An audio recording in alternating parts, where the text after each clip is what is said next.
नमस्कार, आप देख रहे हैं भारत समाचार लाइव और मैं हूं आपके साथ वैशाली। आइए रुक करते हैं आज की खास खबर पर।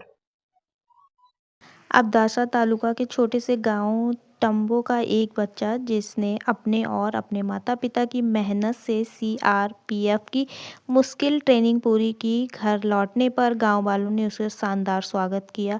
टंबो गांव में गांव वालों ने एक बहुत अच्छा प्रोग्राम और सम्मान समारोह रखा था, जिसमें गांव के एक बच्चा जडेजा अजयपाल सिंह ने अपनी और अपने माता पिता की मेहनत से सीआरपीएफ की ट्रेनिंग पूरी की और गांव वालों ने उसका शानदार स्वागत किया। નમસ્કાર, હું આચાર્ય શ્રી ત્રંબો પ્રાથમિક શાળા બરાબર.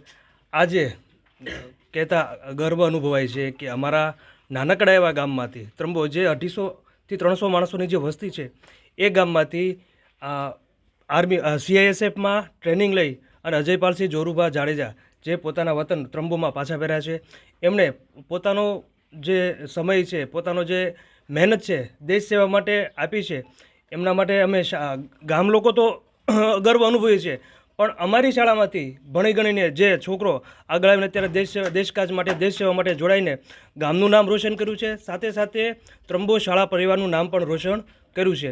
હજી પણ તે જીવનમાં ખૂબ આગળ વધતા રહે તેવી હાર્દિક શુભકામના. અમને એમના માતા પિતા કે જેમને માતા પિતા એમના શિક્ષક જે પણ છે એમને આગળ વધવા માટે પ્રેરણા આપી કે કાંઈ પણ વાંધો નહીં અને ખૂબ મહેનત કરી અને આગળ વધવા માટે પ્રોત્સાહન આપ્યું, એ માટે એમને પણ ખૂબ ખૂબ જેટલો આભાર માનીએ એટલો ઓછો છે.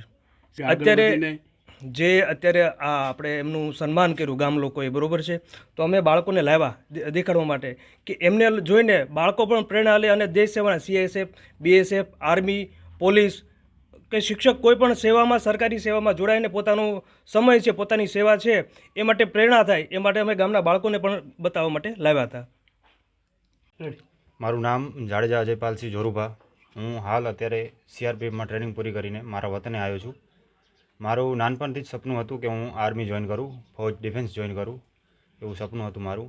બધાનું સપનું હોય કે કોઈ એન્જિનિયર બને, કોઈ ડૉક્ટર બને, અલગ અલગ સપનું હોય, પણ મારું સપનું હતું હું ફૌજમાં જાઉં. હું ફૌજમાં ગયો. મેં 11 મહિનાની ટ્રેનિંગ પૂર્ણ કરી સીઆરપીએફની ટ્રેનિંગ બહુ જ કઠિન છે. સવારના 3:30 વાગે ઉઠવું પડે છે, રાતના 11 વાગ્યા સુધી સૂવા નથી દેતા. એવી પરિસ્થિતિમાં મેં ટ્રેનિંગ કરી છે, 11 મહિના કાઢ્યા છે. અને એના પછી મારી અત્યારે પોસ્ટિંગ છે JNKમાં, બાંદીપોરામાં 3rd બટાલિયનમાં, અને હું અત્યારે હાલ આલ્ફા કંપનીમાં સર્વિસ કરું છું. તમારો શું પરિવારનો કેવો તમને સાથ સહકાર મળ્યો? પરિવારનો મને નાનપણથી જ સાથ સરકાર હતો. કોઈ વાતે રોકટોક નહોતી મને. જે કરવું હોય એ, પણ મેં ફૌજ જોઈન કરી.